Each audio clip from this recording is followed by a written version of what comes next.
लेकिन राजीव डोगरा साहब, यहाँ पर पाकिस्तान को जो संकल्प लिया है देश ने कि हम सबक तो सिखाएंगे और सिखाना है, विकल्पों में क्या वॉर, लिमिटेड या long term war, long war एक विकल्प है, या दरअसल हमारे पास कूटनीतिक रास्ते भी ऐसे हैं कि हम दबाव बनाकर पाकिस्तान की रीढ़ की हड्डी तोड़ सकते हैं? उसमें IMF से जो लोन मिल रहे हैं या FATF अगर ग्रे लिस्ट में भी डाल देता है तो 85,000 करोड़ का तो हर साल का नुकसान सीधे पाकिस्तान को होगा।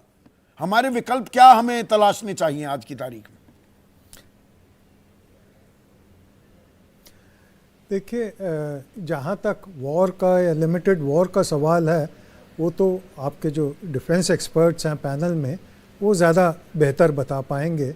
पर मेरे को एक मुहावरा याद आता है जो एक किसी ग्रीक फिलोसोफर ने लिखा था और अभी तक वही कायम है कि it is easy to start a war, it is difficult to see its and.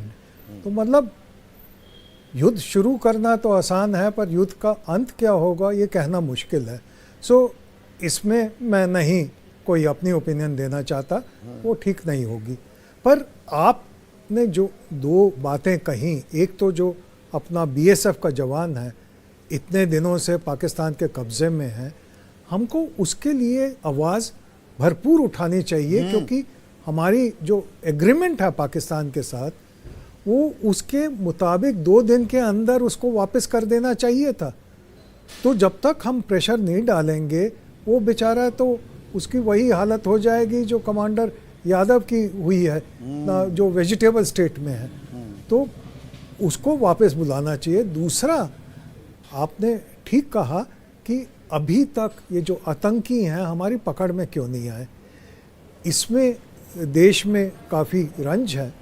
पर हमको सिक्योरिटी फोर्सेस के ऊपर प्रेशर नहीं डालना चाहिए, क्योंकि टेरेन जो है जहाँ पे वो छुपे हुए हैं, एक तो टेरेन बड़ी डिफ़िकल्ट है और दूसरा हम ऑर्डिनरी टेररिस्ट से नहीं डील कर रहे। ये कमांडो हैं, चाहे रिटायर्ड हैं या सर्विंग है, ये मैं नहीं कह सकता, पर जिस तरह से वो उन्होंने ऑपरेट किया है वो कोई नॉर्मल टेररिस्ट नहीं कर सकता।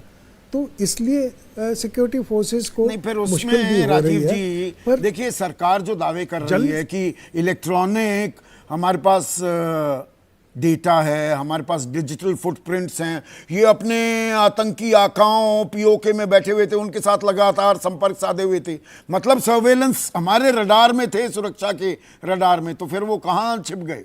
देखिए दोनों बातें नहीं हो सकती ना। आप ठीक कह रहे हैं, और बल्कि हमको थोड़े दिन पहले भी जाना चाहिए इस अटैक के, क्योंकि वो तो खुलेआम घूम रहे थे। कई बार उन्होंने रिकॉनेसेंस की, ना सिर्फ इस जगह की पर दूसरी जगह की भी, कई और जगह की भी, कि कहाँ सबसे ज़्यादा अटैक उनको बेनिफिशियल होगा। तो कहीं ना कहीं हमारा फेलियर है और बहुत ज़्यादा फेलियर है। और Rajiv ji, correct me if I am wrong, Baisaran तो जहां पर हमला किया इन लोगों ने, इन आतंकियों ने, इन आतताइयों ने, 100 किलोमीटर दूर है ना LOC से।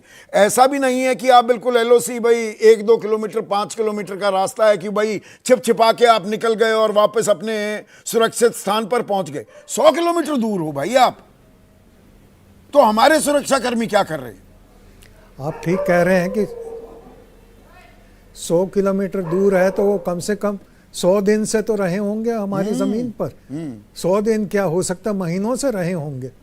तो मतलब कई खामियां हैं जिनको हम 35 साल से पूरा नहीं कर पाए हैं, क्योंकि इतना ज़्यादा खून हमारा बहा है और उसमें कोई कमी नहीं आ रही है, खून बहता जा रहा है।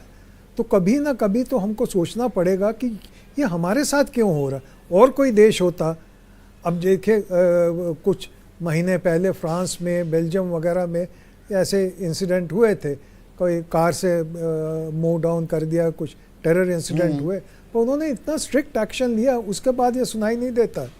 अमेरिका का 9/11 तो दोबारा नहीं हुआ, हमारा उन्होंने एक पॉलिसी बना ली राजीव जी। अब आपको क्या इस बात पर थोड़ा अचंभा नहीं होता, you been a career diplomat, हम कहते रहते हैं कि 35 साल से सबसे ज्यादा आतंकवाद का दंश किसी देश ने झेला है पूरी दुनिया में, तो वो भारत है। But we don't have a national policy on terrorism. आतंकवाद को लेकर हमारी कोई राष्ट्रीय नीति नहीं है कि ये कोई करेगा हम ये करेंगे, दुनिया वालों बताकर करेंगे और आप रोक नहीं सकते, हम करेंगे अपने हित को साधने के लिए, अपनी देश की सुरक्षा करने के लिए। वो है ही नहीं हमारे पास। आप ठीक कह रहे हैं, बिल्कुल ठीक कह रहे हैं कि जब तक हम डिटर्मिन ना हों, जब तक हम श्योर ना हों कि हम क्या करेंगे, तब तक सिर्फ ये कहना कि भाई वो terror and talks don't go together, वो तो ठीक है, वो तो पाकिस्तान को उससे कोई फ़र्क नहीं पड़ता और ना ही दुनिया को कोई फ़र्क पड़ता है। पर हमको कॉन्क्रीट एक्शन बताना चाहिए। अगर हमने इंडस वाटर ट्रीटी होल्ड पे रखी है तो उसके बाद हमको एक छोटी सी कैनाल तो बना के अपने तरफ पानी डाइवर्ट करें। कौन सा ऐसा देश होगा दुनिया में जो सारा का सारा पानी 6 दरिया का दूसरे देश को देता जाए, दुश्मन देश को देता जाए, 80% हम पानी अपने दे रहे हैं। लोगों को पानी की बूंद बूंद से वो नहीं देना चाहिए था। मैंने तो बल्कि एक किताब में पूरा चैप्टर लिखा है कि क्यों हमको उस टाइम इतना प्रेशर डाला अमेरिका ने थ्रू वर्ल्ड बैंक कि हम झुक गए।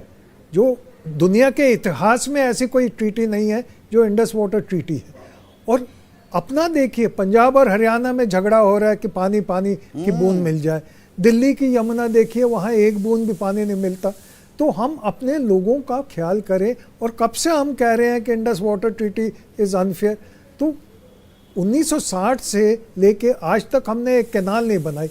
जो डैम बनाए हैं उसमें वो पाकिस्तान कहता है कि उसको वाटर को स्टोर नहीं करेंगे, तो हम चुपचाप मान गए हैं और पूरा का पूरा डैम खराब होते जा रहे तो हैं। दरिया दिली अब हमें जो है दरिया दिली हमें खत्म करनी होगी। बहुत हो गई दरिया दिली, अब सीधे सीधे जवाब